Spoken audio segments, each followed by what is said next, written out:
इस विषय पर आज विस्तार से चर्चा करेंगे कि क्या मंडल का गठन करने में हमको क्या क्या सावधानियां रखना चाहिए, कैसे मंडल का गठन करें। और मंडल अगर गठित पुराने हैं तो उन मंडलों को कैसे फिर से नवीनीकरण करें। और मंडल गठन के उपरांत कैसे साप्ताहिक संगोष्ठियों का आयोजन हो, मंडल की स्थायी और सामयिक गतिविधियां कैसी कैसी चलें, इस पर हम लोग गंभीरता से आज विचार करेंगे। तो आइए जरा एक एक करके इस पर बात करते हैं। सबसे पहले तो हम थोड़ा सा गुरुदेव का चिंतन करते हैं कि गुरुदेव मंडलों के पीछे क्या बात कहते हैं। आप सबको स्मरण होगा, परम पूज्य गुरुदेव ने मंडलों के निर्माण के साथ साथ बहुत महत्वपूर्ण बात कही। गुरुदेव कहते थे कि समय बहुत ही महत्वपूर्ण है। इस समय मनुष्य मात्र को संभावित जो विनाश है उससे बचाकर उज्जवल भविष्य के लिए एक दैवी योजना ने या कहीं ऋषि तंत्र ने एक बड़ी योजना लागू की है, जिसे हम युग निर्माण योजना कहते हैं। ये युग निर्माण योजना जो लागू परमात्मा ने किया है, ये मनुष्यों को दुर्बुद्धि, दुर्भाव और दुष्कर्मों के शिकंजे से मुक्त करेगी और सद्भाव, सद्बुद्धि और सत्कर्म की ओर प्रेरणा देगी। तो संस्कृति के ऐसे दुर्लभ सूत्र जिनके माध्यम से हम ये सब चीजें संसार में सद्बुद्धि, सत्कर्म और सद्भाव पैदा कर सकें, इनको सर्वसुलभ बनाने के लिए स्वाभाविक रूप से बड़ी आत्माओं की, जागृत आत्माओं की जरूरत होती है। सत्प्रवृत्ति संपन्न लोगों की आवश्यकता होती है और ऐसे लोगों का ही सज्जनों का संगठन बनाने की आवश्यकता महसूस की गई। यह कार्य सच में बहुत बड़ा काम है और छोटे मोटे या थोड़े बहुत लोग मिलकर नहीं, परंतु एक बड़ी संख्या में लोग, जागृत आत्माएं मिलेंगी जो सत्प्रवृत्ति से संपन्न होंगी, अपना संगठन बनाएंगे और जन जन तक भगवान के संदेश को पहुंचाने का काम करें। तो एक बड़ा काम इस संगठन के साथ में, मंडल के साथ जुड़ा हुआ है। और जैसा गुरुदेव ने कहा, कल भी आपसे निवेदन किया था कि ये जो संगठन बनेगा, ये कोई राजनीतिक या सामाजिक या आर्थिक संगठनों जैसा नहीं है, कोई कारपोरेट जैसा नहीं है। यह संगठन परिवार की धुरी पर, संवेदना की धुरी पर खड़ा हुआ संगठन। यहाँ हम सब लोग भाई बहन के रूप में ही एकत्रित होंगे। कोई छोटा है, कोई बड़ा है, कोई पिताजी के बराबर है, कोई माँ के बराबर है। तो हमारे संगठन में सभी लोग मिलेंगे। इसमें प्रज्ञा मंडल भी होते हैं, महिला मंडल होते हैं, युवा मंडल है, संस्कृति मंडल है। और परिवार के आप स्ट्रक्चर को देखें तो ये चारों चीजें दिखती हैं। घर में जो बड़े हैं वो प्रज्ञा मंडल, जो महिलाएं हैं घर की वो महिला मंडल में शामिल हो जाएं, जो युवा हैं वो युवा मंडल में शामिल हो जाएं, और जो बच्चे हैं उन बच्चों को संस्कृति मंडल में शामिल कर दें। तो एक परिवार के सारे सदस्य अलग अलग मंडलों में विभाजित हो जाएंगे। तो ये बात हमको ध्यान रखनी है कि हमारे परिवार का जैसा स्ट्रक्चर है, ठीक वैसा ही स्ट्रक्चर हमारे संगठन का भी बना हुआ है। इसलिए गुरुदेव कहते थे कि बेटे ये पारिवारिक व्यवस्था जो होती है उस पर बना है और वसुदैव कुटुंबकम तक इसका विस्तार होगा। तो घर घर में देव संस्कृति के सूत्रों को पहुंचाने मंडल के नैष्ठिक सदस्य लोग काम करेंगे, तो घर घर में हर व्यक्ति तक संदेश पहुंच सकेगा। नवसृजन अभियान का जो काम है, जो भावनाशील और विचारशील नर नारी, इन सब से हम लोग आग्रह कर रहे हैं या गुरुदेव ने निवेदन किया है कि इस दैवीय अभियान में निष्ठा पूर्वक आप भागीदारी करें। ये विचार करें कि हमको एक महान कार्य करने का अवसर प्राप्त हुआ है, इस अवसर को हम अपने हाथ से ना जाने दें। तो ये जो इस तरीके से विचार बनता है, तो इसमें कई बात है। बहुत समय, लंबे समय से लोग हमारे साथ जुड़े हुए हैं, गुरुदेव के जमाने से लोग जुड़े हुए हैं। तो वो अलग अलग अभी कहीं कहीं बिखरे रहते हैं, कोई कहीं है, कोई कहीं है। इन सबको मंडल में संघबद्ध कर लेना और संगठित परिजन अगले स्तर की जिम्मेदारियां उठा लें, काम अपने कंधे पर ले लें, तो परम पूज्य गुरुदेव का जो युग निर्माण आंदोलन है, उस आंदोलन को हम ठीक से गतिशील कर सकते हैं। ये इसके साथ जुड़ा हुआ भाव है कि हम जो संगठन बना रहे हैं उसके पीछे ये भाव काम करता है। आप सबको स्मरण है कि गुरुदेव ने 1958 में एक विराट कार्यक्रम किया था, जो महाभारत के उपरांत इतना बड़ा विराट यज्ञ पहली बार हुआ था भारतवर्ष में। 1958 में ये कार्यक्रम हुआ और उस कार्यक्रम में लगभग 4 लाख लोगों ने भागीदारी की। और उन 4 लाख लोगों को लेकर गुरुदेव ने एक संगठन गायत्री परिवार की घोषणा की थी कि आज से हम इसको संघबद्ध करते हैं और इसको एक परिवार के ढांचे में संगठित करते हैं। उसके उपरांत धीरे धीरे ये क्रम चलता रहा, गायत्री परिवार की शाखाएं चलती रहीं और लोग शाखाओं के माध्यम से बहुत सारे काम करते रहे। और आवाहन पर वो शाखाएं जो बनी, ऐसे लगभग 4 लाख लोग संघबद्ध हो गए, उनको और भी शाखाओं में लोग बढ़ते चले गए। उस जमाने में एक नगर में एक शाखा हुआ करती थी और सारे लोग जितने भी हैं, पुरुष स्त्री स्त्री पुरुष युवा बच्चे, सब उस शाखा के सदस्य होते थे। तो सारे लोगों को हमने संगठन में अपने साथ जोड़ रखा था। फिर 1989 में गुरुदेव ने एक नया विचार दिया कि अब चूंकि काम बढ़ गया है, इसलिए प्रज्ञा मंडल, महिला मंडल, युवा मंडलों का गठन किया जाए और उनको पंजीबद्ध किया जाए। शांति कुंज के साथ में उनको जोड़ करके देश भर में उनको काम करने के लिए नियुक्त किया जाए। तो ऐसा विचार करके 1989 में पूज्य गुरुदेव ने मंडलों के निर्माण की बात कही थी। उनके इस संसार से अपनी लीला समेटने के लगभग 1 वर्ष पूर्व ही पूज्य गुरुदेव ने हम सबको मंडलों के रूप में संघबद्ध कर दिया। तो हम लोग फिर मंडल के रूप में गठन होना शुरू हो गए और मंडल बनाना हुआ। तो मंडलों के लिए बहुत सारी चीजें कही गई। संभवतः हम में से अधिकांश लोग मंडल में भले ही शामिल हो जाते हैं, पर मंडल की आचार संहिता, मंडल के गठन का तरीका, मंडल की गतिविधियां, इनमें हम लोग शायद अनभिज्ञ रह जाते हैं। इसलिए होता यही है कि मंडल तो बन जाता है, पर मंडल के कार्यकर्ताओं का स्तर वो स्तर नहीं होता कि वो अपने व्यक्तिगत जीवन में कोई सुधार कर पाए और सार्वजनिक जीवन में सृजन की कोई बात कह पाए।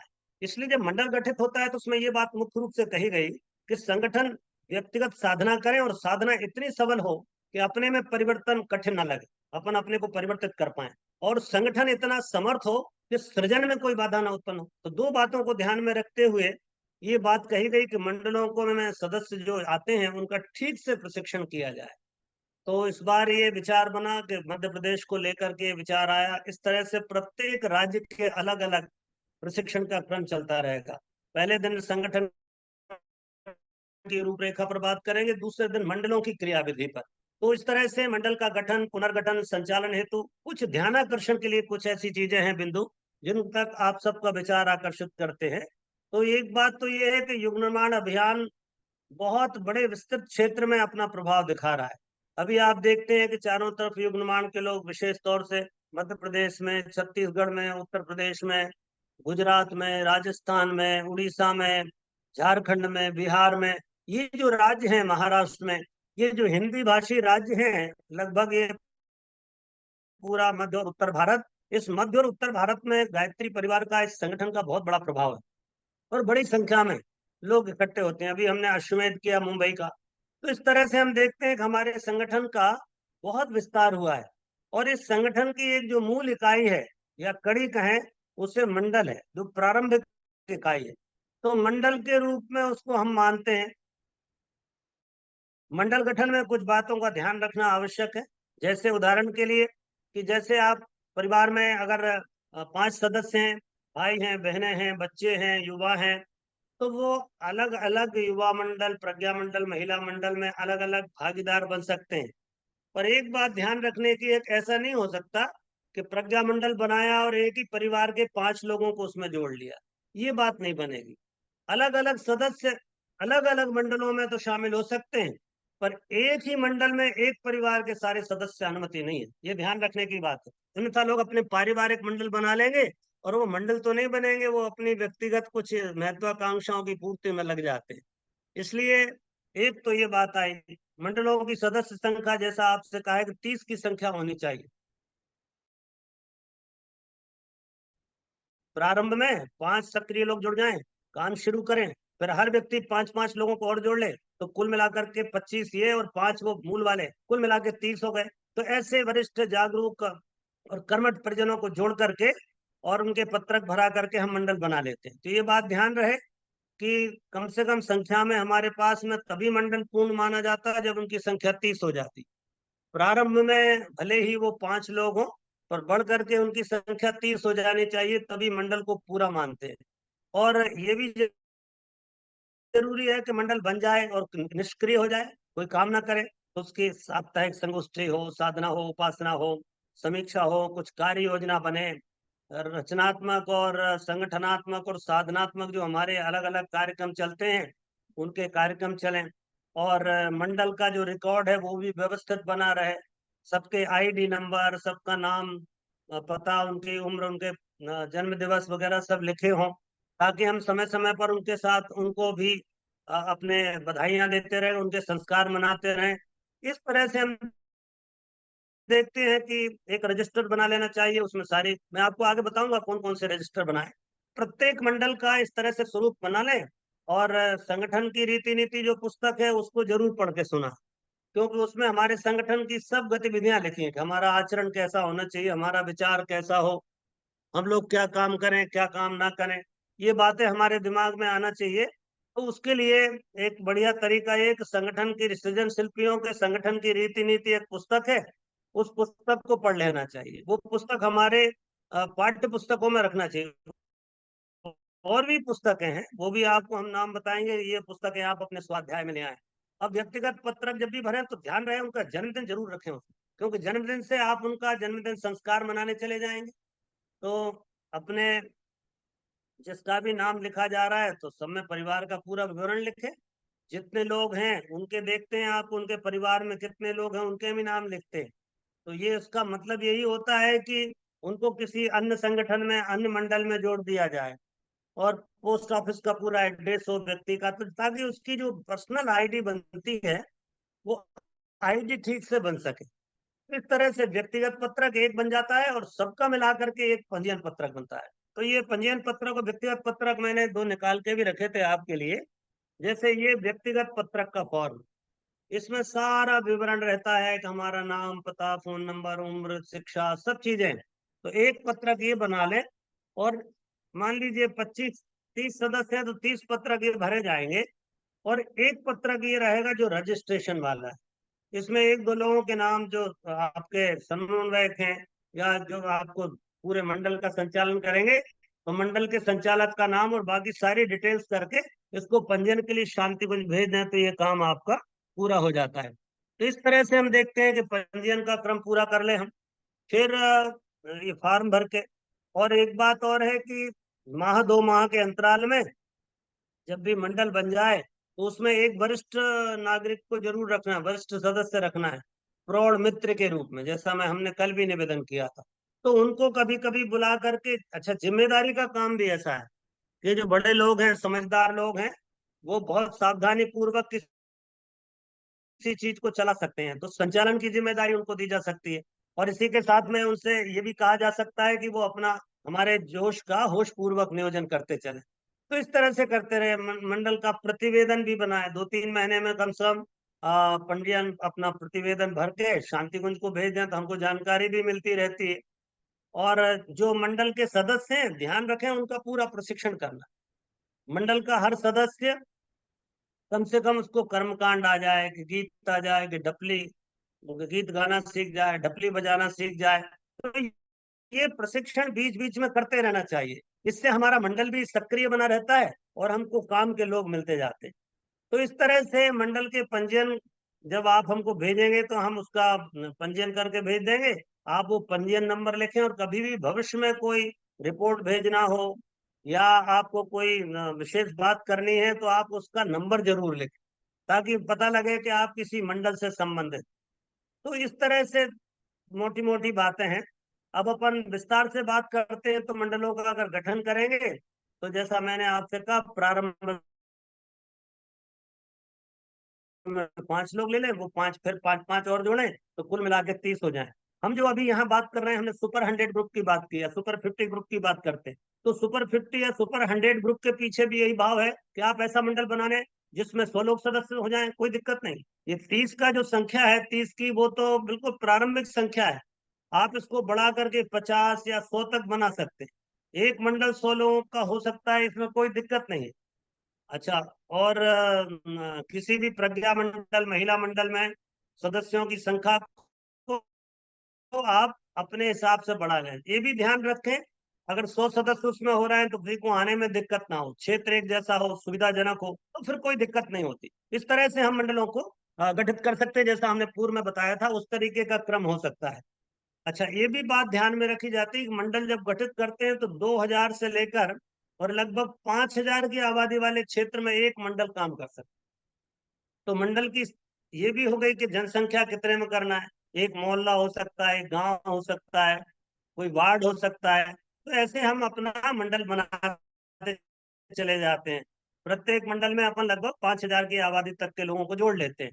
और जब इस तरह से प्रारंभ में कुछ थोड़े से लोग मिलकर काम कर लें, अगर ज्यादा संख्या हो रही है, आपको लगता है कि हमारे मेंबर ज्यादा हो रहे हैं, तो एक की जगह 2 मंडल बना लीजिए और दोनों मंडलों में समन्वय की व्यवस्था बना ले। जो समन्वय समिति है हमारी 7-3 है, वो इसी तरह बन जाती है। जब बहुत सारे मंडल गठित हो गए तो उनके बीच में एक समन्वयकों की एक टीम बना लेना चाहिए, जो मंडलों के बीच में आपस में समन्वय करें। तो प्रारंभ में भले ही छोटा मोटा करें, परंतु धीरे धीरे वो मंडल की संख्या बढ़ती जाती है। अब इसमें जो हर सदस्य के लिए अनिवार्यता क्या है, तो जैसा अपन कहते हैं कि भाई गायत्री परिवार का आदमी है तो कम से कम नशे से मुक्त हो, नियमित रूप से गायत्री की उपासना करता हो, फिर कुछ ना कुछ स्वाध्याय का क्रम करे, भाव भरी उपासना कर ले, और आत्मनिर्माण के लिए, आत्म उत्कर्ष के लिए थोड़ी बहुत नियमित स्वाध्याय का क्रम करता हो। और तीसरी जो जरूरत होती है मंडल में कार्यकर्ता में, वो होती है कि वो लोक मंगल के लिए कोई ना काम करे, कोई ना कोई काम करे लोक मंगल का। तो व्यक्तिगत उपासना और अपने नियमित स्वाध्याय, और तीसरा लोक मंगल के लिए काम करना, ये तीन अर्हताएं कहें या अनिवार्यताएं कहें, ये तीन अनिवार्यताएं आवश्यक है। उपासना कैसे करें, तो भाई मैंने आपसे कहा ही, उपासना इतनी होनी चाहिए कि अपने में परिवर्तन दिक्कत ना लगे। विश्वास करें, भावना करें कि परमात्मा जो दुनिया की वो जो बुरी संभावना है उनको निरस्त करने का काम कर रहा है, युग निर्माण का महान आंदोलन चल रहा है, परिवर्तन का योग बना हुआ है। तो मनुष्य मात्र के उज्जवल भविष्य के लिए हम भी प्रार्थना करें, भाव भरी उपासना करने, और उस शक्ति प्रवाह से जुड़े जो इस समय परिवर्तन कर रहा है। तो भगवान के ऐसे सहचर बन करके, उनके अंग अवयव बन करके अपनी दुर्बुद्धि को हटाकर सद्बुद्धि धारण करें और लोगों को भी इसकी प्रेरणा दें। तो सुबह सुबह कम से कम गायत्री मंत्र की उपासना का क्रम हमको नियमित रूप से आना चाहिए। स्वाध्याय में, जैसा मैंने आपसे कहा, स्वाध्याय हमारे हमारे भीतर की विचारों को, हमारे कॉन्सेप्ट को क्लियर करता है, हमारे जो संदेह है उनका निवारण करता है। इसलिए व्यक्तिगत और पारिवारिक जीवन में जो अनगढ़ता आ जाती है उससे हम बचते हैं, और हमको हमारे विचार स्पष्ट होने लगते हैं, हमारा विवेक जागृत हो जाता है, हम व्यवहारिक हो जाते हैं। तो इसके लिए गुरु जी के द्वारा जो ढेर सारी पुस्तकें गुरुदेव ने लिखी हैं, उन पुस्तकों का स्वाध्याय करना चाहिए। नियमित रूप से स्वाध्याय का क्रम चलता रहे, तो ये प्रयास हम करें। और तीसरा, लोक मंगल। मित्रों, एक बात निश्चित है कि दुनिया में कोई भी महामानव बिना सेवा के महान नहीं बना। उसने सेवा जरूर की। आप गांधी जी का जीवन देखें, होने को तो महात्मा थे पर वो सेवा के कार्य में लगे रहे। विनोबा को देखें, वो सेवा के कार्य में लगे रहे। गुरुदेव स्वयं मुक्त आत्मा थे, परंतु वो सेवा के कार्य में लगे रहे और दुनिया को समुन्नत बनाने का काम करते रहे। इसलिए जीवन को जो साधक बनाने वाली साधना में स्वयं लगे रहकर अपने परिचितों, परिजनों, उन तक भी ये दुर्लभ योजना पहुंचाना है, उन तक भी ये विचार पहुंचाना है कि तुम भी अपना निर्माण कर सकते हो। इसलिए एक बड़ा काम इसके साथ हो जाता है कि हम नियमित रूप से लोक मंगल के कार्यों को करें। जो साप्ताहिक गोष्ठी है हमारे मंडल की, तो उसमें ध्यान दीजिएगा। साप्ताहिक गोष्ठी में हम सप्ताह में एक बार बैठते हैं, मंडल के सारे सदस्य मिलकर। कोशिश ये करें कि ऐसा समय निश्चित रखें जिसमें सब लोग आ जाएं। ऐसा नहीं होना चाहिए कि संचालक अपनी सुविधा से समय रख रहा है। साप्ताहिक संगोष्ठी रखें तो सब लोग शामिल हो सकें, ऐसा प्रयास हमको मिलजुल कर करना चाहिए। तो प्रज्ञा मंडल, महिला मंडल जो भी हो, वो उसको अनिवार्य रूप से गोष्ठी करना चाहिए। साप्ताहिक गोष्ठी बिल्कुल अनिवार्य है। यदि आप साप्ताहिक गोष्ठी नहीं करेंगे तो आप जो भी योजनाएं चला जा रहे हैं, आपके एक तो कार्यकर्ता टूट जाएंगे, दूसरा लोगों का विचार, लोगों का भावनाएं, लोगों की साधना भी खंडित होती रहेगी। अगर आप साप्ताहिक रूप से समीक्षा करते रहेंगे और लोगों को बुला करके उनके साथ बैठते रहेंगे, तो ये बात निश्चित है कि आप आराम से सब चीजों को, मंडल को जागृत रखते हुए बहुत सारे रचनात्मक कामों को कर सकते हैं। तो जो साप्ताहिक संगोष्ठी है, इसमें क्या क्या काम करें, इसको अपन 4 चरण में बांट सकते हैं। पहला चरण है सामूहिक उपासना, दूसरा चरण है सामूहिक स्वाध्याय सत्संग, तीसरा चरण है प्रगति की समीक्षा और अगले चरण का निर्धारण। हर सप्ताह पिछले सप्ताह हमने क्या किया इसकी समीक्षा हो जाए और अगले सप्ताह में क्या करेंगे इसका निर्धारण हो जाए। और चौथा कोई सेवा का कार्य। तो चार चीजें हो गई, सामूहिक उपासना, नियमित रूप से स्वाध्याय, तीसरा समीक्षा और निर्धारण, और चौथा सेवा का कोई कार्य। ये चार चीजों में मिला करके हम अपने मंडल की साप्ताहिक गोष्ठी का आयोजन अवश्य करेंगे। अब थोड़ा सा विस्तार से इसको समझ लेते हैं। जैसे सामूहिक उपासना से साधकों के मन एक हो जाते हैं, इसलिए हम सामूहिक कह रहे हैं। आप इकट्ठे हो जाएं, कैसे करेंगे वो भी बताएंगे। इससे आत्मीयता बढ़ती है, संकीर्ण स्वार्थों से ऊपर उठकर इच्छाओं और आकांक्षाओं में सामूहिक हित के भाव बढ़ने लगते हैं। देव परिवार के विकास के लिए ऐसा होना एकदम अनिवार्य है। इससे श्रद्धा सजल और विकसित होती। तो हमको सामूहिक उपासना जब हम करते हैं तो हम सबका मन एक हो जाता है। आपने कभी गुरुदेव के ध्यान में सुना होगा त्रिवेणी संगम में, हमारे मन एक, हमारे विचार एक, सामूहिकता का विकास होता है। जब हम एक दूसरे के मन को एक कर लेते हैं तो हमारे निर्णय भी एक जैसे होते हैं। मैंने अभी प्रारंभ में एक मंत्र पढ़ा, समगच्छध्वम संवदध्वम संवो मनांसि जानताम देवा भागम यथा पूर्वे संजानाना उपासते। यज्ञ कार्यों के लिए, महान कार्यों के लिए हम एक जैसा सोचें, एक जैसा बोलें, एक जैसे काम करें, जैसे महापुरुष लोग करते हैं, जैसे देवताओं ने किया था। तो ये भाव हमारा सामूहिक उपासना के साथ जुड़ा हुआ है कि हम अपनी सामूहिक श्रद्धा हमारी विकसित हो जाए और हम लोग परस्पर एक दूसरे के साथ आत्मीय भाव से जुड़ जाते हैं। ये बात आप देखना। और दूसरा क्या होता है कि जब हम सामूहिक उपासना करते हैं तो मान लीजिए कि हम 24 मंत्र भी सामूहिक रूप से बोल रहे हैं और हम अगर 30 आदमी हैं तो 24 तिया 48 72, 700 के मंत्र आसपास हम सब लोग बोलेंगे मिलकर। तो ये जो 720 मंत्र बोल रहे हैं, 720 मंत्र हर एक आदमी के उसमें जुड़ गए, 7 माला के बराबर। तो आपने अगर एक बार 24 मंत्रों का सामूहिक स्वाध्याय कर लिया तो समझिए कि आपने 7 माला के बराबर जप पूरा कर लिया।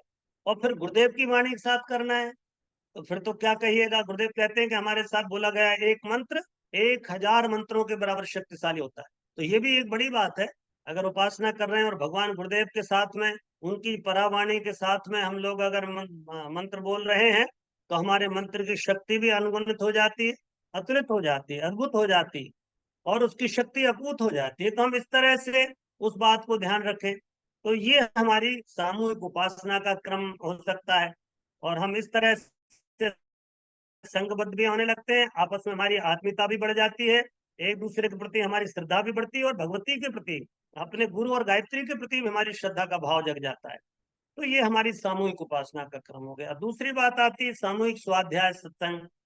स्वाध्याय और सत्संग दोनों बातें। कई बार ऐसा हो सकता है कि शांति कुंज के कोई प्रतिनिधि आपके यहाँ आए हुए हैं तो बजाय पढ़ने के उनका उद्बोधन आप रख सकते हैं।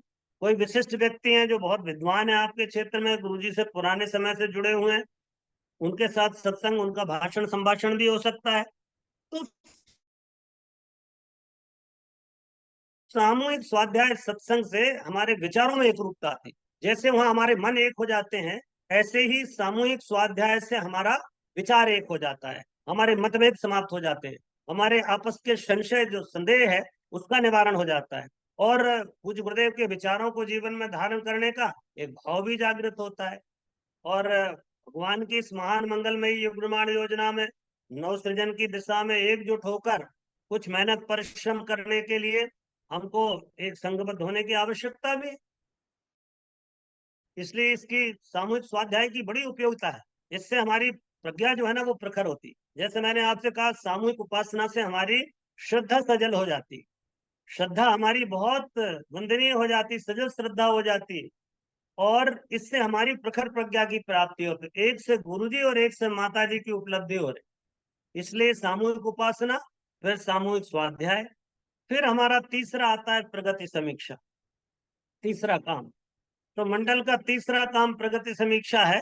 तो इसमें हम नए निर्धारण भी करते हैं और जो पिछला काम हुआ है उस पर चर्चा परिचर्चा हो जाती कि क्या कमी रह गई, क्या और करना चाहिए था। जो काम किया उसके परिणाम क्या आए, इस सब चीजों की समीक्षा के लिए हमारे पास वक्त निकलता है। तो इस तरह से हम लोग नियमित रूप से अपने परिष्कार के लिए या विकास के लिए, जीवंत बनाए रखने के लिए, हमारी योजनाओं को सार्थक बनाए रखने के लिए हमको नियमित रूप से अपनी आत्म समीक्षा करते रहना चाहिए। गुरुदेव ने तो हमको व्यक्तिगत तौर पर हमारे 4 चरण दिए, पर वही 4 चरण आपके आपके सामूहिक रूप से भी जरूरी होते हैं। जैसे आत्मचिंतन है तो हमारा सामूहिक चिंतन, अपना अपने कार्यक्रम को लेकर चिंतन करें। तो सामूहिक चिंतन के बाद फिर सामूहिक शोधन, तो जो चीज कर रहे हैं उसमें क्या गड़बड़ है उसको छोड़ने की बात। फिर सामूहिक निर्माण की बात भी आएगी, आत्मनिर्माण जैसी सामूहिक निर्माण, समूह निर्माण। तो निर्माण में अच्छाइयां बढ़ाने का, संगठन में अच्छाई कैसे बढ़ाएं। और अंत में विकास की बात आती है, आत्म विकास कहें या समूह विकास। तो विकास की योजनाओं के लिए हमको विचार करना चाहिए कि हम कैसे इसको जन जन तक पहुंचाएं। तो इस तरह से हम देखते हैं अपनी प्रगति समीक्षा करते रहना चाहिए। विकास के क्रम में स्वाभाविक रूप से छोटी मोटी भूलें चूक हो जाती हैं, दोष आ जाते हैं। कभी कभी अहंकार जन्म ले लेता है, कभी ईर्ष्या द्वेष जन्म लेने लगते हैं, तो इनका भी उपचार मिल जाता है। जब आप समीक्षा करते हैं तो आपको बिल्कुल स्वस्थ समीक्षा करनी चाहिए, किसी व्यक्ति विशेष की बुराई नहीं। हमारी सबकी सामूहिक समीक्षा करें और कहाँ गड़बड़ी हो रही है, किसी का अहंकार बढ़ रहा है तो उस बात पर भी कहीं ना कहीं विचार आ जाना चाहिए कि भाई हमारा अहंकार नहीं बढ़ना चाहिए। अन्यथा अहंकार बढ़ेगा तो हम भगवान से, गुरुदेव से दूर होते चले जाएंगे और शायद ही हम अपने कार्य में सफल हो पाए। तो इस तरह से उनके दिव्य अनुदानों को हम जन जन तक कैसे पहुंचाएं, इसका एक क्रम बना लिया जाए। और भविष्य में कोई त्रुटि ना हो, या भविष्य में हम कोई काम कर रहे हैं तो उसकी नई योजना कैसे बनाएं। तो समीक्षा भी और नई योजना दोनों की बात, प्रगति समीक्षा करें पिछले की, और आने वाली कार्य योजना बनाएं। तो कार्य योजनाओं के लिए भी मैंने जैसे आपसे निवेदन किया कि बहुत सारे काम आते, शांति कुंज से नियमित रूप से आपके पास काम आते रहते। अब इस साल ये काम करना है, अब इस समय ये काम करना है, तो यज्ञों का क्रम आ गया, तो कभी संस्कारों का क्रम आ गया, कभी युवा मंडलों से संबंधित युवाओं के प्रशिक्षण का कार्यक्रम आ गया, रचनात्मक कार्य आ जाते हैं। तो उनके लिए भी हमको योजना बनानी है। वो योजना का बनाने का समय भी हमारे साप्ताहिक गोष्ठी में ही निकल करके आएगा। हम अपने लिए योजना बना लें कि हमारा मंडल क्या क्या काम करे, तो ये योजना बनाना।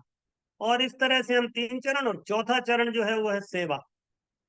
सेवा, लोक मंगल, मिशन द्वारा संचालित विभिन्न रचनात्मक गतिविधियां, जिसमें सत्ता आंदोलन, पंचमहा अभियान, इनमें से न्यूनतम कोई एक कार्य तो हम हाथ में लें अपने मंडल की तरफ से।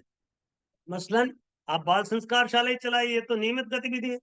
हमने आपसे कहा था कि हमारी 2 तरह की गतिविधियां होंगी। एक गतिविधियां सेवा की होंगी जो नियमित चलती हैं, डेली, जैसे योग की कक्षा है, बाल संस्कार शाला है, कोई चिकित्सा का क्रम है, कोई परामर्श का केंद्र है। ये तो एक बात है, ट्यूटोरियल क्लास है, ये हमारी नियमित चलने वाली गतिविधियां हैं। और कुछ गतिविधियां ऐसी होती हैं जो सामयिक होती हैं। बरसात के दिन आ गए तो वृक्षारोपण है, अभी गर्मी का शुरुआत हो रही है तो जल संरक्षण की बात होगी। ऐसे समय पर आती, कभी हमारे गांव के विकास की बात आ जाती। अक्टूबर के महीने में हम 2 अक्टूबर से लेकर 10 अक्टूबर तक ग्राम परिचर्या कर लेते हैं, तो ग्राम परिचर्या की बात करेंगे। कभी हमारे यहाँ रक्तदान शिविर का समय आ जाता है तो उसमें, ये सामयिक चीजें। मान लीजिए कोई विशेष पर्व आ गया तो उस पर्व को मनाना, ये हमारी सामयिक बातें हैं, सब वर्ष में 1-2 बार आती। पर कुछ चीजें, कुछ गतिविधियां ऐसी हैं जो नियमित रूप से प्रतिदिन चलते हैं या साप्ताहिक रूप से चलती।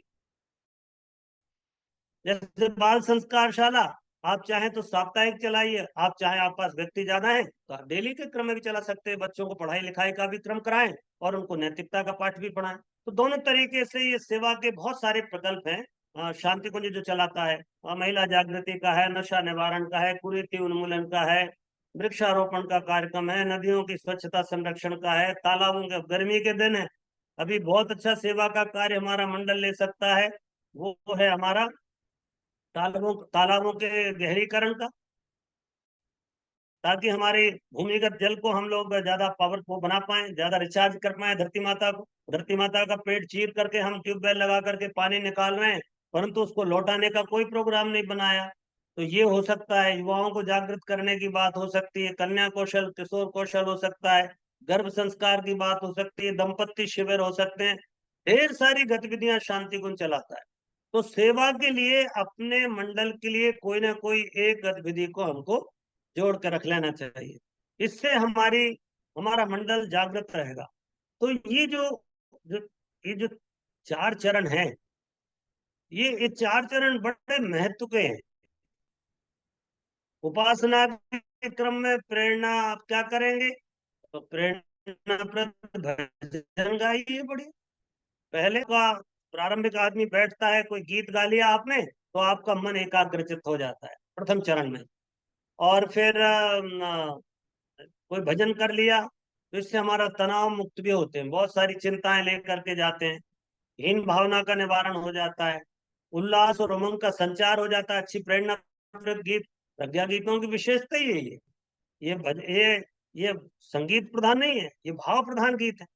तो आप प्रज्ञा गीतों का भाव प्रधान होकर के बढ़िया इनका गायन कर सकते हैं। सुविधा अनुसार आप ढपली है, मंजीरे हैं, करताल है, अगर आप अपने मंडल में ये चीज इकट्ठी कर लें तो फिर क्या कहने, बहुत झमाझम बढ़िया कार्यक्रम बन जाता है। एक संकीर्तन का स्वरूप उभर करके आ जाता है और लोग भक्ति रस में डूब जाते हैं। अच्छे भजन भी गाए जा सकते हैं सामयिक गायत्री माता के। हे गायत्री माता तेरी महिमा अपरंपार है। हम लोग जब प्रारंभ में मंडलों को संचालन करते थे तो ऐसे ही गीत गाया करते थे और उन गीतों को गा गा करके भक्ति भाव से भर जाते थे। और भक्ति भाव से भर जाने पर भगवती की कृपा भी होती है, गुरुदेव भी कृपा करते हैं। तो ऐसे अपने कुछ साधन जोड़ लें प्रथम चरण में। इसके बाद सामूहिक रूप से सस्वर गायत्री मंत्र का वंदना करें, बोले गुरु वंदना और सर्वदेव नमस्कार वगैरह करने। उसके बाद में फिर सस्वर गायत्री मंत्र बोलते हुए पहले एक बार गायत्री मंत्र बोल करके गुरु वंदना करके और सर्वदेव नमस्कार कर ले। दीपक जला सकते हैं तो जलाएं, अगरबत्ती जला लें। एक फोटो पहले से ही व्यवस्थित बना करके रख लें, तो मंच पर अपन दीपक भी जला सकते हैं। उसके बाद फिर 24 बार गुरुदेव की वाणी के साथ सामूहिक रूप से सस्वर गायत्री मंत्र का उच्चारण करें। तो इस तरह से हम देखते हैं कि अपना जो पहला क्रम है वो पूरा हो जाता है। भावना से ऐसी भावना करें कि जो मंत्र का प्रभाव है इससे हमारे गुरु और ईश का अनुग्रह हम सबको मिल रहा है। हमारे मन एक हो रहे हैं, जैसा मैंने आपसे कहा था कि हम सबका मन एक हो जाता है भावना से।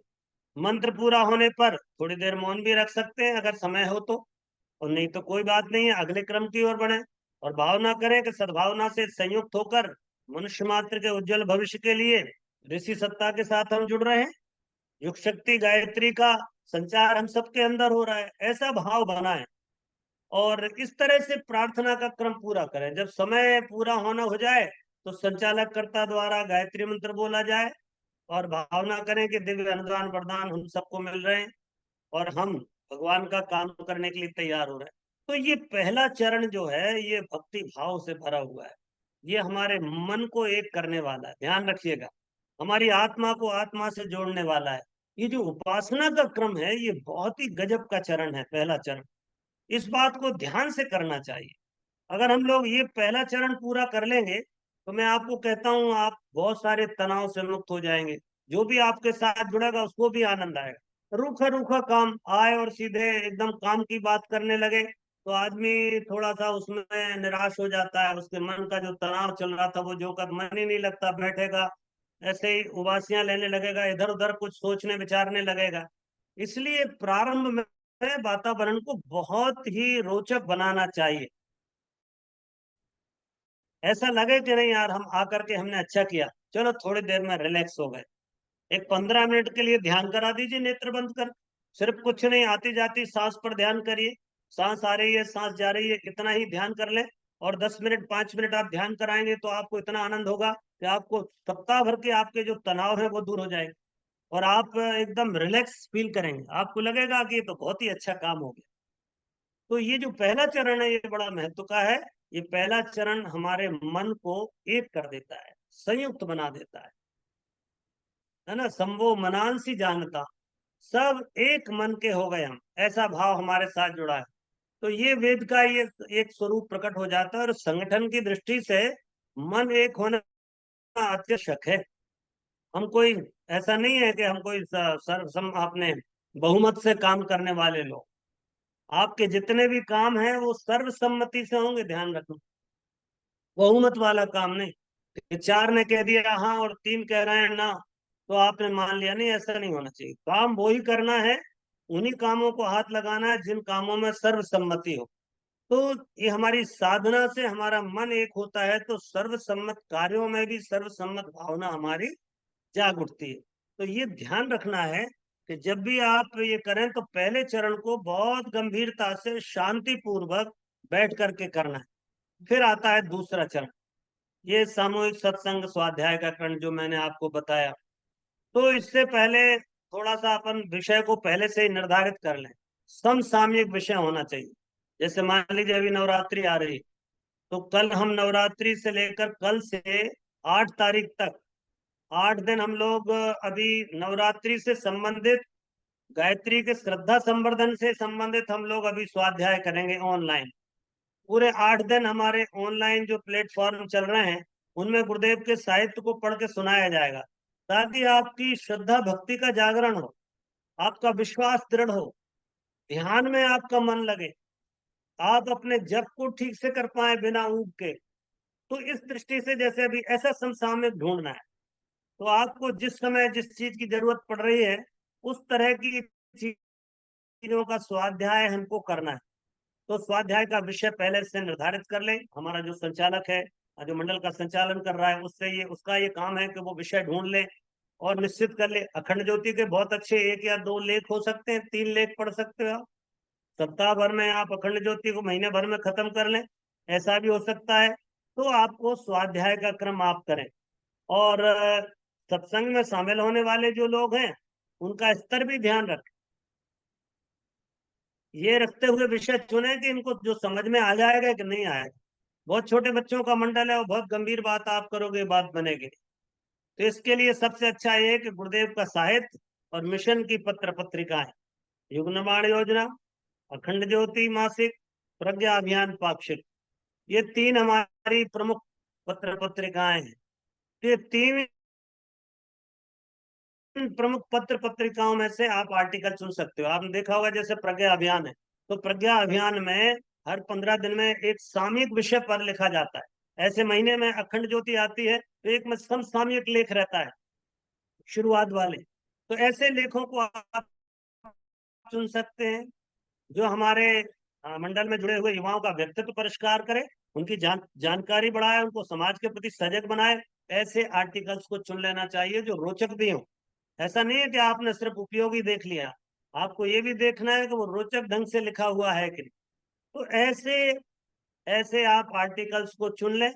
तो ये स्वाध्याय की शुरुआत की दृष्टि से है, उसको चुन लें। इसके लिए गुरुदेव का साहित्य जैसा मैंने कहा उसमें अच्छा हो सकता है। और हमारे पाक्षिक में परिजनों के लिए बहुत ही सुंदर मार्गदर्शन है, उसको आप ले सकते हैं। उसको आप लिख सकते हैं तो 1 सप्ताह पहले ही निर्धारण हो जाए तो लोग उस विषय को पढ़कर भी आएंगे, ये भी संभव। अखंड ज्योति सब लोग बुलाएं, कोई परिजन हमारा मंडल का ऐसा ना हो जिसके घर अखंड ज्योति ना आती हो। एक पत्रिका अनिवार्य और एक पत्र अनिवार्य, प्रज्ञा अभियान पाक्षिक। एक पत्रिका और एक पत्र, ये 2 बिल्कुल प्रत्येक सदस्य के लिए अनिवार्यताएं हैं। 300 रुपए आप उसका देते हो, लगभग 70-80 रुपए हमारा प्रज्ञा अभियान पाक्षिक का लगता है। ये 400 रुपए तो साल में आपको खर्च करना ही है। हर सदस्य, जो भी मंडल का सदस्य है, उसके घर में अखंड ज्योति जरूर आना चाहिए।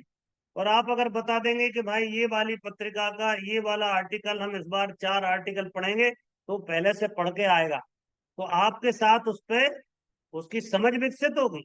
जब दोबारा पढ़ेगा तो उसको नया कुछ समझ में आता है अखंड ज्योति में से। तो इस तरह से हम देखते हैं कि वो उस निर्धारित विषय को पहले से ही पढ़ के आएगा, तो प्रश्नोत्तरी में भी मजा आएगा, उसके डाउट्स भी क्लियर कर पाओगे आप।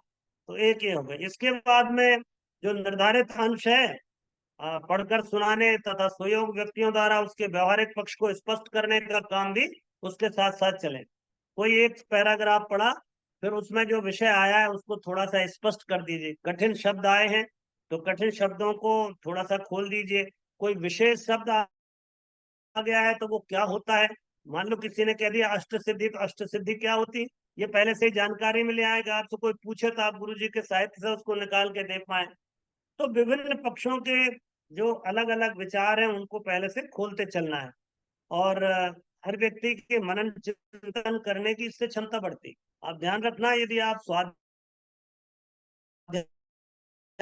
करते हैं और मनन और चिंतन, मनन और चिंतन में भी बड़ी जरूरी बात है। चिंतन करके उसके नेगेटिव पॉजिटिव दोनों पक्ष को सोच लेते हैं। और मनन फिर ऐसा होता है कि जो पॉजिटिव पक्ष है उसका हम मनन कर लेते हैं, अर्थात उसको मन का अंग बना लेते हैं। तो स्वाध्याय, सत्संग, चिंतन और मनन, ये चारों चीजें इसके साथ आपके जीवन में शुरू होती हैं। आप बड़े विचारवान बनेंगे, बुद्धिमान बनेंगे। आपको लगेगा कि आप दुनिया के प्रति आपकी समझ बहुत तीखी और पैनी होती जा रही। विभिन्न पक्षों के विचार आपके सामने आएंगे, उनको आप ठीक से समझ पाएंगे। तो इस तरह से विचारों को पचाकर जीवन में आप उनका उपयोग कर सकते हैं। उनका विशेष तौर से आपका मार्गदर्शन संभव हो सकता है जीवन के लिए। तो विचारों को समझने और व्यक्त करने की क्षमता बढ़ती है उससे। आप अपनी बात कहने की आपकी क्षमता, अगर आपके पास जानकारी है तो आप कह पाते हैं। यहाँ तक कि किसी महापुरुष ने लिखा है कि अगर 1000 लाइन आप पढ़ते हैं तो आपको 1 लाइन लिखने का अधिकार भी मिलता है। तो आपकी लेखन की क्षमता भी बढ़ती। तो इस तरह से सहज जीवन कर्म है, जीवन का विकास और परिष्कार होना शुरू हो जाता है। मानसिक रूप से आप बहुत प्रबुद्ध होने लगते हैं। और इस तरह से एक तरीके से कह सकते हैं कि हम उस चीज को बहुत अच्छे से समझ सकते हैं। तो ये एक बड़ी बात हो जाती है दूसरे चरण में। इसके बाद में जो निर्धारित अंश आपने पढ़ के सुनाया और उसके संबंध में बातचीत हो गई, मनन चिंतन हो गया, उसको पचाने की बात आ गई और उससे आप अपने जीवन में उसका उपयोग करने लगे। तो ये हमारा दूसरा चरण स्वाध्याय सत्संग का। अब ये तो हो गया पढ़ने का। मैंने जैसे पहले भी कहा आपसे कि कोई सुयोग्य व्यक्ति, अच्छा सुलझा हुआ विचार वाला और प्रगतिशील चिंतन वाला कोई व्यक्ति है तो उसका आप उद्बोधन भी रख सकते हैं। या शांति कुंज से आप देखते हैं हमारा यूट्यूब चैनल है, उस यूट्यूब चैनल पर श्रद्धेय डॉक्टर साहब के, श्रद्धेय जी के, आदरणीय चिन्मय भैया के और वरिष्ठों के आपको बहुत सारे लेक्चर्स मिल जाएंगे। तो वो लेक्चर्स आपके युवाओं से संबंधित है। जैसे आप देखेंगे तो डॉक्टर साहब के पुराने युवा चेतना शिविरों में दिए हुए बहुत सारे लेक्चर आपको मिलेंगे, युवाओं के अलग अलग विषय पर, व्यक्तित्व परिष्कार पर, तो हमारे दूसरे कार्यक्रमों पर। तो उनको आप ये भी कर सकते हैं कि आप उनका वीडियो भी सुन सकते हैं। तो स्वाध्याय, मनन, चिंतन और श्रवण, तीनों चीजें हो गई। तो श्रवण में आप पुराने जो वीडियोस हैं उन वीडियो को आप सुन सकते हैं। जो हमारे यूट्यूब चैनल पर जो वीडियो पड़े हुए हैं उन वीडियो को आप डाउनलोड करके या मोबाइल पर देखकर उनसे ही उनको आप सुनने का क्रम भी कर सकते हैं। तो ये 3-4 विधाओं के माध्यम से आप अपना स्वाध्याय सत्संग का दूसरा चरण कर सकते हैं। अब आता है तीसरा चरण।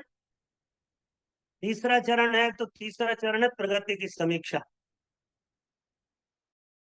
प्रगति की समीक्षा सत्संग के बाद में व्यक्तिगत और या अपने टोलीगत, आपने पूरे मिलकर के 4-5 लोगों ने जो आपने पुराने दायित्व स्वीकार किए थे, आपने कहा था हम ये काम करेंगे, उसकी समीक्षा की जानी चाहिए। आप प्रस्तुत करिए कि हमने पिछले सप्ताह ये काम किया। तो आपकी प्रस्तुतियां भी हो गई।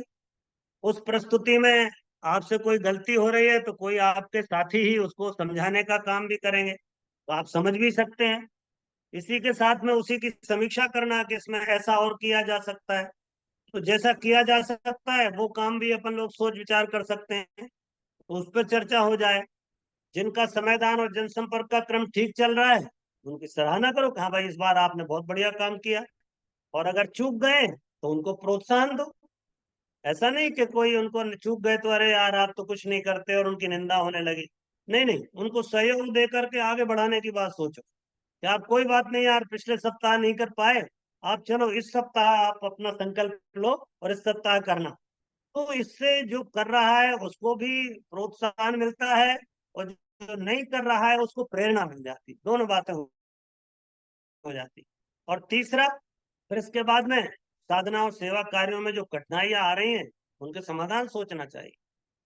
सब लोग मिल बैठ करके, मान लीजिए कोई आपने निर्णय किया और कोई निर्णय कर लिया, या साधना में या आपकी दैनिक साधना में आपको कोई चीज समझ में नहीं आ रही, मसलन आप ध्यान करते हैं और ध्यान आपको समझ में नहीं आ रहा है, तो आप वहाँ डिस्कशन में ध्यान के विषय को गुरु जी के साहित्य में से पढ़ के समझ सकते हैं। उनसे कहिए भैया इस बार हमको ध्यान में थोड़ी ये असुविधा होती है, इसका मतलब क्या है। कोई एक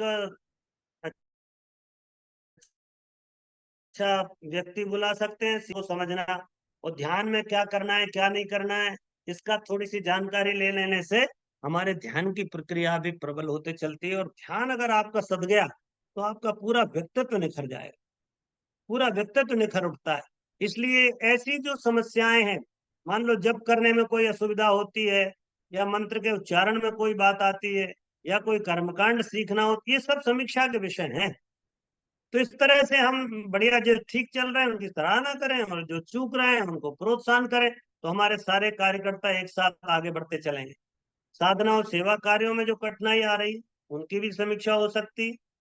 और घर घर संपर्क और संस्कार आदि जो घरेलू कार्यक्रम संपन्न कराते हैं, उसके लिए समयदान ही नहीं मिल रहे हैं। उनकी टोली अगर कोई आप जिम्मेदारी उनकी सौंपी है तो उनसे भी बात कर सकते हैं कि भाई आपने कितने घरों में इस बार संस्कार कराए, किसका जन्मदिन मनाया, उसके रजिस्टर में नोट कर दीजिए। ये सब काम ऐसे हैं जो तत्काल आपके पूरे होते चलते हैं। जो रजिस्टर बने हुए हैं, कोई को रसीद जारी की है तो उसका हिसाब किताब भी, ये सब समीक्षा में आए कि भैया आप अपना इसमें रसीद लेकर आए, इसमें लिख लीजिए। तो ये भी आपकी समीक्षा हो गई। और आप इस बार अगर आपने कोई 2 4 5 सदस्य बनाए हैं तो उनके संबंध में भी चर्चा हो जाए, भाई ये नए सदस्य, कोई भी काम जो आप नया कर रहे हैं या जो नया करने की योजना बना रहे हैं, दोनों की समीक्षा होते रहनी चाहिए। घर घर संपर्क का क्रम बने तो उसकी भी बात बनते रहना चाहिए। और इसके अलावा अचानक कोई कार्यक्रम आ गया, शांति कुंज ने कोई कार्यक्रम दे दिया आपको, तो आपने को जो भी शांति कुंज ने कार्यक्रम दिया है उस कार्यक्रम के संबंध में भी चर्चा ठीक से कर लेना। अखंड ज्योति में या प्रज्ञा अभियान में उसका विवरण छपता है, तो उसको आप पहले से देख लीजिए, समझ लीजिए। कोई कंफ्यूजन है तो उसको दूर कर लीजिए और मिलजुल कर उसमें आगे काम करना। जो कई पत्र आते हैं, निर्देश आते हैं, तो उनका उसके संबंध में अपनी क्या भूमिका होगी, अपना दायित्व क्या होगा, इसको स्पष्ट कर लेना चाहिए। तो इस तरह से हम देखते हैं कि आप समीक्षा में अपनी सब तरह की बातों पर चर्चा कर लेते हैं, केंद्र से आने वाले कार्यक्रम और हमारी व्यक्तिगत चीजें और हमारे द्वारा किया गया काम। भविष्य में हम कोई काम, मान लीजिए कि मसलन आपको कोई यज्ञ करने का ही निर्देश आ गया कि भाई आपको 5 कुंडी के 10 9 कुंडी के 24 कुंडी यज्ञ करना है, तो उसकी भी समीक्षा, उसकी भी चर्चा हो सकती है, भविष्य की कार्य योजना बन सकती है। उसको ज्यादा से ज्यादा कैसे रचनात्मक बनाए, ये चिंतन युवा प्रकोष्ठ को करना चाहिए। परंपरागत तरीके से आए और स्वाहा स्वाहा कहे चले गए तो उससे बात नहीं बनेगी मित्रों। कैसे आप अधिक से अधिक लोगों तक पहुंच सकते हैं इसके माध्यम से, कैसे आप प्रचार प्रसार का काम कर सकते हैं, कैसे आप देवी स्थापनाएं करा सकते हैं, कैसे सदस्यों की संख्या बढ़ा सकते हैं, ये सब काम उसके साथ जुड़ जाए। आपका यज्ञ हो तो ऐसा लगे जैसे सृजन का कोई अभियान, कोई सृजन का कोई बड़ा कार्यक्रम चल रहा है, आपके इसमें लगना चाहिए। इसी तरह फिर जैसे मान लीजिए अ, अंत में आप अपने अगले कार्यक्रम की सूचनाएं भी दे सकते हैं कि भैया आप अगले अगले कार्यक्रम में ये काम करना है। और जब यहाँ से उठ के चलेंगे तो कैसे अपन घर घर में संपर्क करते हैं। कई बार ऐसा होता है, ये भी चिंता करना चाहिए कि हमारे मान लीजिए 30 सदस्य हैं और 5 सदस्य नहीं आए, तो आपको चिंता करनी चाहिए कि वो 5 सदस्य क्यों नहीं आए। तो चलो लौटते में उनके घर होते हुए चलते, उनकी थोड़ा सा कुशल क्षेम पूछते चलेंगे, ये बात हो सकती है। तो इसके लिए चतुर्थ चरण में अपने को बात करना चाहिए। चौथे चरण में क्या करें, जो भी आप हमारे सामयिक और स्थायी गतिविधियां संचालित की जा रही हैं उनके संबंध में कुछ निर्धारण कर लेना चाहिए, है ना। चतुर्थ चरण में उनकी समीक्षा करें और आगे की योजना बना लें, और उसके लिए टोली बना करके उस काम को कैसे करेंगे। बहुत सारे काम हैं अपने, सप्त आंदोलन है, पंच महाअभियान है जो मैंने आपको बताए, उनमें से कोई ना कोई कार्यक्रम आपको स्थायी गतिविधि के रूप में या सामयिक सामयिक गतिविधि के रूप में आप करते हैं। तो जो आप कार्यक्रम करेंगे इनके संबंध में विस्तार से चर्चा कर लेनी चाहिए पूरी, और निर्धारण करके अगले सप्ताह के कार्यक्रम निर्धारित कर लेने चाहिए। वही बात है जो तीसरे चरण में हमने कुछ बात की, वो चतुर्थ चरण का ही हिस्सा जैसा है। तो तीसरे और चौथे चरण में मीटिंग में 4 चरण हो गए। एक साधना का चरण हो गया, दूसरा स्वाध्याय का हो गया, तीसरा समीक्षा का हो गया, और चौथा चरण सेवा का हो गया। साधना, स्वाध्याय, समीक्षा और सेवा। आप देखो, 4 सा हो गए। साधना का सा, स्वाध्याय का सा, फिर आपकी समीक्षा का सा, और अंतिम चौथा सा है सेवा का। तो 4 4 S वाला कार्यक्रम आपको अपने मंडल की साप्ताहिक संगोष्ठी में करना है। तब जाकर आपका मंडल बहुत उत्कृष्टता के साथ आगे बढ़ेगा। कुछ बातें आपको बहुत ध्यान रखने की बात, जैसे अब आपकी गोष्ठी हो रही है और पता लगा कि एक आदमी 5 बजे 4 बजे से गोष्ठी है, एक 4 बजे आ गया, दूसरा 4:15 पे आ रहा है, तीसरा 4:20 पे आ रहा है। नहीं नहीं, ये मामला गड़बड़ हो जाए। समय का बंधन एकदम निर्धारित, कोई आए ना आए, 4 बजे गोष्ठी है तो 4 बजे गोष्ठी प्रारंभ हो जाए। और सबके लिए अनिवार्यता बनाई जाए कि समय का पालन करना, समय का अनुशासन रखना, समय का संयम बरतना सबके लिए बाध्यकारी है। मीटिंग में अगर आप 5 मिनट लेट आए तो आपके कारण 30 लोगों का 5 5 मिनट खराब, माने 150 मिनट का नुकसान होता है आपका इंतजार करने। इसलिए ऐसा कभी ना हो, हमारे लोग 5 मिनट पहले ही पहुंचे। और संगोष्ठी जहां हो रही है उस स्थान पर पहले से ही कोई व्यक्ति पहुंच जाए, एक सदस्य की कोई ड्यूटी लगी हो, जो 15 20 मिनट पहले पहुंच जाए और वहां पहुंच करके स्वच्छता बना ले, वहां दरी बिछा ले, व्यवस्था कर ले। जो भगवान का स्थान है, चित्र वगैरह स्थापित करना है, दीपक जलाना है, जो भी तैयारी है उसकी तैयारी कर ले। तो उसके 15 20 मिनट पहुंच करके अपनी पूरी तैयारी, एक आदमी का जिम्मा रहना चाहिए। ऐसे आपको बहुत लोग मिलेंगे, उनको ये लगता है कि नहीं भाई साहब हम जा करके सारा काम कर लेंगे, आप निश्चित निश्चित समय पे आइए। तो निश्चित समय से 5 मिनट पहले पहुंचने की बाध्यता रहे। फिर ये बात बिल्कुल ध्यान रखना। अच्छा, सिर्फ प्रारंभ का ही समय नहीं, समापन का समय भी ध्यान रखना है। आपने 5 बजे, मान लो 3 बजे मीटिंग हुई तो आपको 5 बजे समाप्त करना है। तो 5 बजे किसी भी कीमत पे समाप्त करना है, काम बचा हुआ अगली मीटिंग में हो, पर 5 से 5 मिनट भी लेट नहीं होना चाहिए। अगर आपने प्रारंभ और अंत का समय निश्चित कर दिया तो मैं आपको दावे के साथ कहता हूं, हर व्यक्ति आता है। आजकल व्यक्ति टाइम का पाबंद है, वो समय से जाता है, समय से आता है, समय से काम करता है। इसलिए अब वो पुराने जैसा ढर्रा नहीं चल सकता। लोग कहते थे इंडियन टाइम है, ये बड़ी गाली जैसी है। भारत में समय का बड़ा सदुपयोग है, समय को भगवान माना है। तो ऐसा नहीं होता कि हमारे यहाँ समय जाया किया जाता है। ये तो नेताओं के कारण ऐसे प्रचलन में आ गया कि इंडियन टाइम से आते नेता लोग। नहीं नहीं, हमको समय का अनुशासन करना है। और चूंकि हम लोग तो महाकाल के उपासक हैं, इसलिए हमको तो ये बात ध्यान देना ही।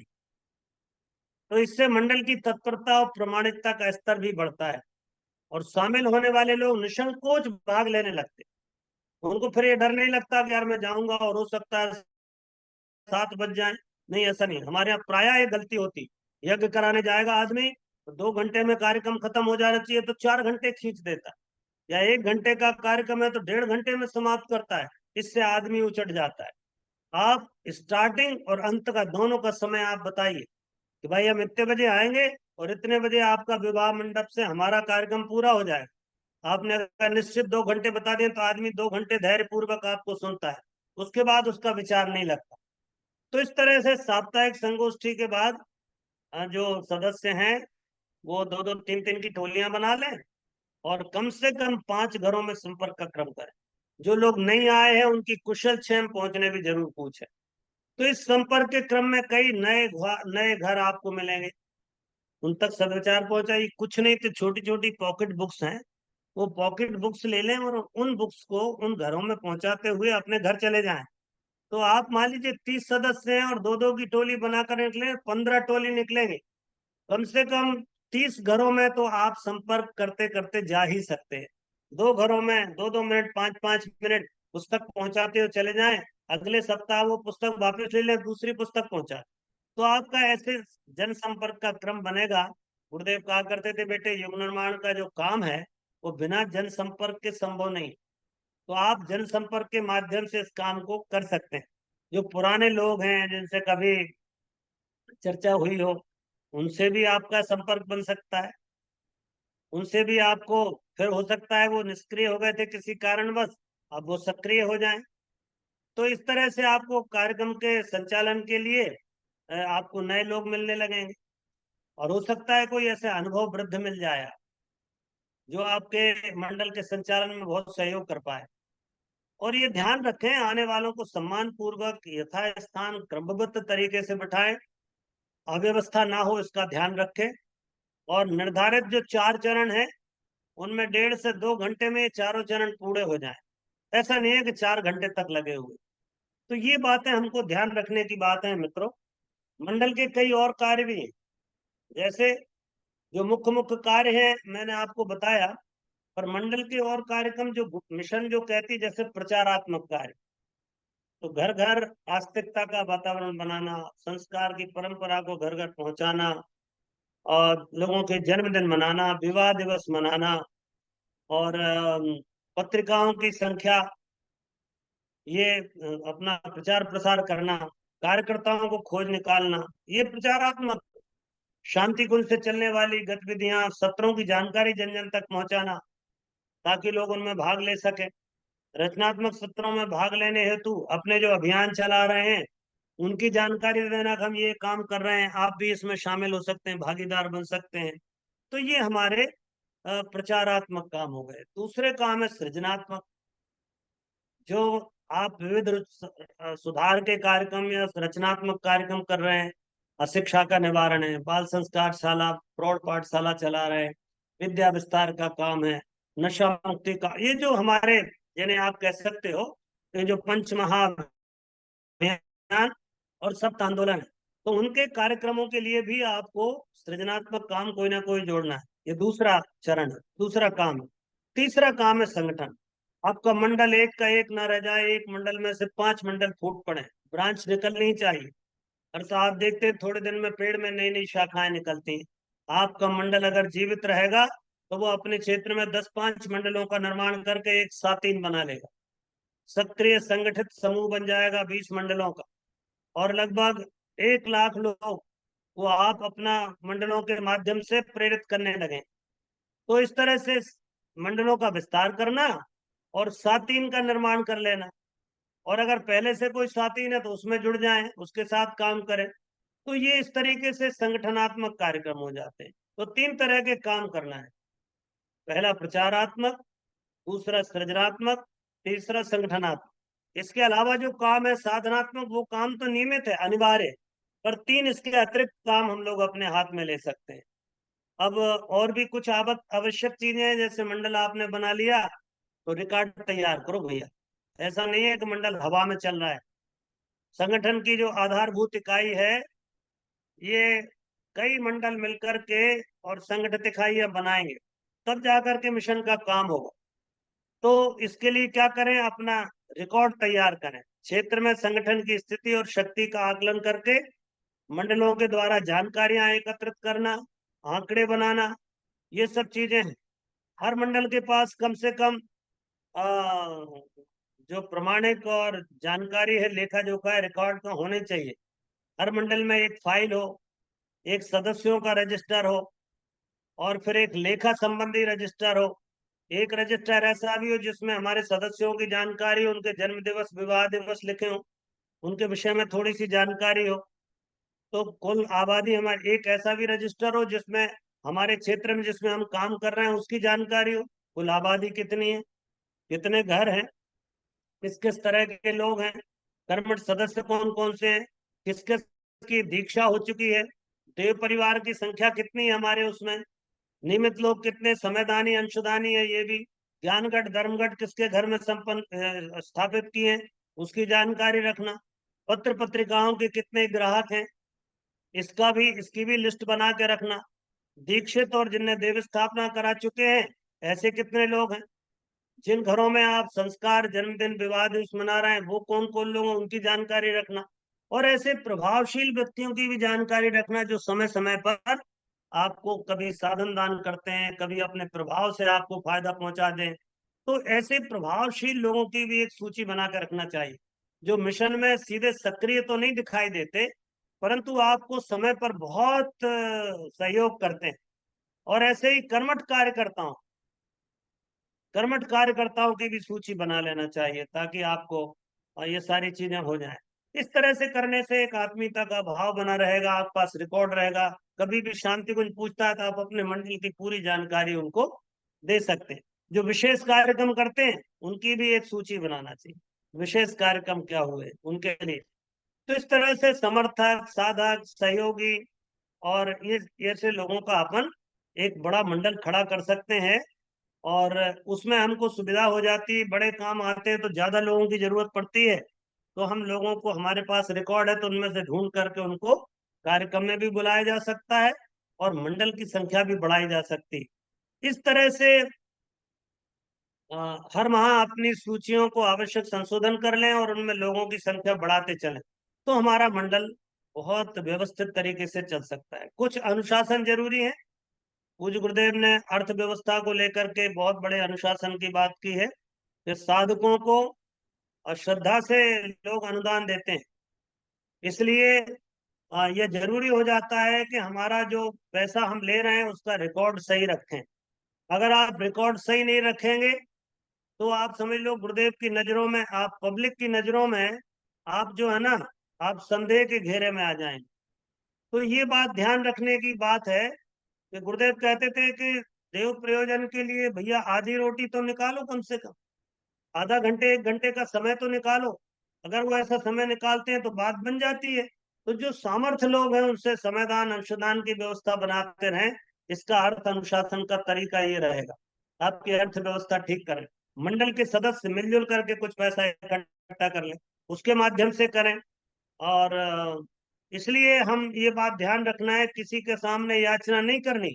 आप अपने काम से, अपने काम की प्रामाणिकता से, अपने हिसाब किताब से ईमानदार और प्रामाणिक बने रहना बहुत जरूरी है। भीतर से ईमानदार हो और बाहर से प्रामाणिक हो। जो आदमी ईमानदार है वो ईमानदार दिखना भी चाहिए। गुरुदेव कहते थे कि बेटे, जो लोग ईमानदार होते हैं उनकी अर्थव्यवस्था प्रामाणिक और पारदर्शी व्यवस्था बना लेना चाहिए, तब वो विश्वास पाएंगे लोगों का, लोग आपको देंगे। और ये भी बात जरूरी है कि जब आप पैसा ले रहे हैं किसी से तो उसको रसीद देना आवश्यक। तो अंशदान के लिए आप अपने आसपास के जो जिनका पंजीबद्ध ट्रस्ट है उनकी रसीदों का उपयोग कर सकते हैं। और नहीं मिलता तो आप अपने जोन के उपजोन प्रभारी से या जिला समन्वयक से भी रसीद ले सकते हैं। तो इस तरह से आप धर्म घट, ज्ञान घट, अंशदानी, यज्ञ संस्कार में जो पैसा मिलता है, इसके माध्यम से आपके पास जो जो पैसा आता है वो सबका हिसाब किताब बराबर रखना चाहिए, ताकि कोई आदमी आपके ऊपर उंगली ना उठा सके। हर एक का हिसाब किताब बराबर है, किसी को नुक्ताचीनी करने की बिल्कुल मौका ना मिले, ये ध्यान रखना। तो अपनी अलग से रसीद नहीं छपा सकता मंडल, ये भी आपको मैं स्पष्ट कर दूं। कोई भी मंडल पंजीयन के आधार पर अपनी रसीद नहीं छपा सकता। रसीद आपको कोई ना कोई शक्तिपीठ से, स्थानीय संगठन की किसी इकाई से, उपजोन से या जोन से आपको, या शांति कुंज से आपकी अगर साख इस तरह की बनी हुई है तो आप रसीद बुक उनसे प्राप्त कर सकते हैं, है ना। तो ये आधार पर कोई आप अपनी रसीद बुक ना छाप ले, इस बात का ध्यान रखना। और जो अपने पीठ है, शक्ति पीठ है, प्रज्ञा पीठ है, आपके कोई चेतना केंद्र है, कोई आपका और भी कोई संस्थान अपना है, तो उसके साथ समन्वय की नीति अपना है। हमेशा उनके साथ मिलजुल कर चले। उनके साथ में जो समीपस्थ जो हमारा संस्थान है, जो रजिस्टर्ड है, उसके साथ मिलकर अपनी योजनाएं बनाए। भाई साहब, हम ये लोग काम, ये काम कर रहे हैं, आपके सहयोग की आवश्यकता है। वहाँ वरिष्ठ लोग हैं, उनको बुलाकर थोड़ा सम्मान देने की भी आवश्यकता है, ताकि उनका मान बढ़ा रहे और वो आप पर विश्वास भी करें। और अपना उनका विश्वास जीतना और उनके माध्यम से अपने कार्यक्रम करना, ताकि आपको रसीदें लेने में दिक्कत ना हो और कार्यक्रम करने में भी दिक्कत ना हो। उनके अनुभव भी आप तक मिल जाएंगे। तो इस तरह से आप उनके ट्रस्ट के माध्यम से आप उनका सहयोग प्राप्त कर सकते हैं। अच्छा, साधन भी उनके पास है, गाड़ी, साधन की गाड़ी हो जाती है, या माइक सिस्टम है, या कोई और साधन लगते हैं, तो आप उनके साधनों का भी उपयोग कर सकते हैं। यदि आपका ठीक ठीक से आपने उनके साथ संगति बिठा ली, तो अपने आसपास के पीठों से भी संगति बिठा करके रखें। तो इस तरह से भाइयों बहनों, हम उनके साथ जोड़कर, शक्तिपीठों के साथ जुड़कर उनके साथ अपना काम कर सकते हैं। और अपने मंडल को बहुत अच्छी गति दे सकते हैं। कोई ऐसा कारण नहीं है कि जिसके कारण आप अपनी गतिविधियों का संचालन ना कर पाए। तो मैंने आपको बहुत सारी चीजें बताई। नंबर एक चीज बताई कि मंडल क्यों आवश्यक है। नंबर दो, मंडल के गठन की प्रक्रिया क्या है। नंबर तीन, मंडल के कार्य क्या है। नंबर चार, मंडल में साप्ताहिक गोष्ठी कैसे की जाए। नंबर पांच, मंडल के अनुशासन कौन कौन से हैं। नंबर छह, आप अपने को प्रमाणिक कैसे बनाए रखें। फिर पीठों से तालमेल कैसे बनाएं, अर्थ का अनुशासन कैसे बनाएं। ये सारी बातों को मैंने आपसे विस्तार से पिछले एक सवा घंटे में कही है। मुझे विश्वास है कि आपके हमारे जो भी मंडल, जो हमारे सुपर 100 ग्रुप बनना है, इसको भी आप क्लियर समझ लीजिए। यदि आपने अपना सुपर 100 में आप अपने हर जिले में 100 नए युवाओं को जोड़ा है, तो उनका पंजीयन कराइए। एक ही मंडल के रूप में पंजीयन कराइए। 100 लोगों का पंजीयन आप हमको फॉर्म भर के भेज दीजिए। जैसा मैंने आपको बताया था, ये एक व्यक्तिगत पत्रक और एक आपका पंजीयन फॉर्म। तो 100 लोग हैं तो 100 व्यक्तिगत पत्रक और एक पंजीयन फॉर्म बना के आप हमको भेज दीजिए। उसको स्कैन करके हमको भेज सकते हैं, या हार्ड कॉपी में आप बाय पोस्ट अपने डाक के माध्यम से हमको कोरियर से भिजवा दीजिए। हम उसका पंजीयन कर देंगे। अब ये जो आपका मान लीजिए 100 लोगों का या 50 लोगों का सुपर 50 या सुपर 100 ग्रुप यूथ का बन गया, इसी को हम हीरक मंडल कहेंगे। ये हमारा युवाओं का हीरक मंडल हो गया। हीरे जैसे युवाओं को हमने चुन लिया।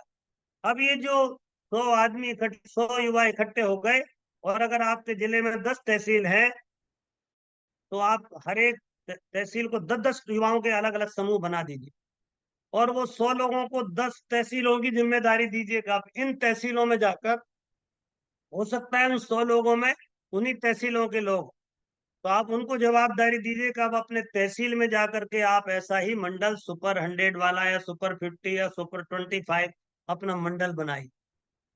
तो वो हर तहसील में मंडल बना दें। इस तरह से आपका एक जो 100 का मंडल है, वो कम से कम 10 गुना हो जाए। यानी कि 1000 युवा आपके सामने खड़े हो जाएंगे। इन 1000 युवाओं को नियमित रूप से प्रशिक्षित करना। इन 1000 युवाओं को आप इनमें से थोड़े थोड़े ग्रुप बना करके शांति कुंज लेकर के आना, और शांति कुंज में 2-2 दिन के, 1.5 दिन के, 2 दिन का प्रशिक्षण कराना। ये आपकी जिम्मेदारी हो जाएगी, ताकि आपका स्थायी रूप से युवा कार्यकर्ता तैयार हो जाए संगठन के लिए। और मैं अंत में ये भी बात कहता हूँ कि ये जो मंडल का काम है, जो युवाओं का काम है, ये संगठन की सबसे छोटी इकाई है। तो आप जो सुपर 100 ग्रुप बना रहे हैं, वो आपके जो हमारा संगठन है, जिसमें जोन प्रभारी, जोन प्रभारी, जिला समन्वयक, तहसील समन्वयक हैं, ये सबके साथ समन्वय के साथ इन्हीं का एक अंग है हमारा। तो उनके साथ मिलजुल कर काम करना है। ये अलग से कोई संगठन नहीं बनेगा। कोई अपनी अलग से दुकानदारी, अपनी अलग से दबाव डालने की स्थिति ना बनाए। ऐसे मंडल जो बनेंगे या इस तरह की गतिविधि चलेंगे, तो उनको यहाँ से निरस्त कर दिया जाए। इसलिए ऐसे मंडल बनाए जो हमारे संगठन को ताकत प्रदान करे, संगठन के साथ जुड़ करके मिशन की गतिविधियों को, हमारे कार्यों को आगे बढ़ाएं। तो इस तरह से हम लोग अपने मंडलों का निर्माण करें, उनका संचालन करें, तो हम निश्चित रूप से मिशन के लिए बहुत उपयोगी हो सकते हैं। प्यारे भाइयों बहनों, ये बात कुछ ऐसी थी जो आपसे कहना थी। अब इसके अलावा यदि आपके मन में कोई विचार हो, तो आप उस विचार को हमारे सामने रख सकते हैं। उस पर हम आपस में चर्चा करेंगे और बात करेंगे भाई हम लोग क्या कर सकते हैं।